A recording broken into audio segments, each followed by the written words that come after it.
Salom bolajonlar. Bu safargi qismda ham sizga o'ziga xos sinov tayyorlab qo'ydik. Multfilmni e'tibor bilan tomosha qiling va qo'shig'imizning so'zlariga ahamiyat bering.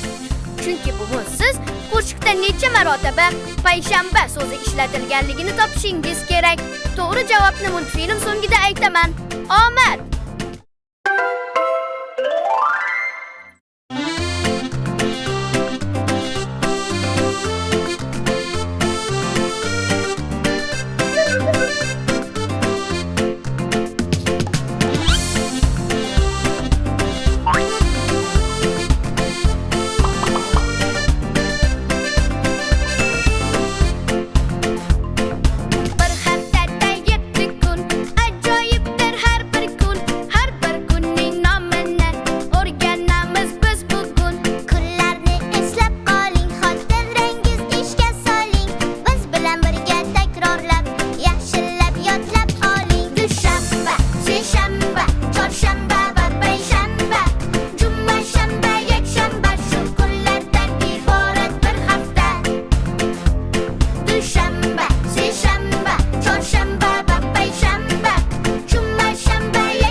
Dushanba, seshanba, chorshanba va payshanba, juma, shanba, yakshanba, shu kunlardan iborat bir hafta. Yanayam tezroq. Dushanba, seshanba, chorshanba va payshanba, juma, shanba, yakshanba, eslab qoling shu kunlar bir hafta.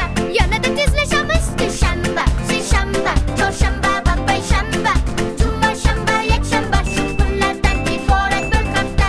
Yanayam tezroq. Dushanba, seshanba, chorshanba va payshanba, juma, shanba, yakshanba, eslab qoling shu kunlar bir hafta.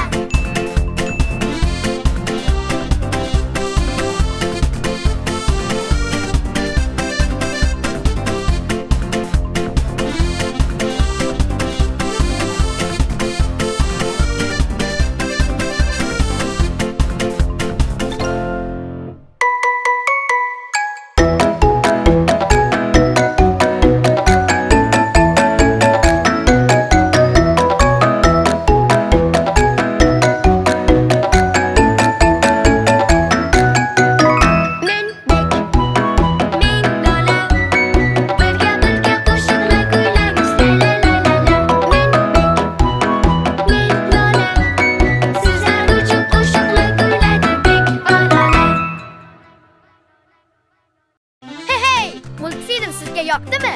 Bergan topshirig'imizni bajara oldingizmi? Payshanba so'zini to'g'ri sanaganlar men beradigan aniq javob bilan solishtirib ko'ring.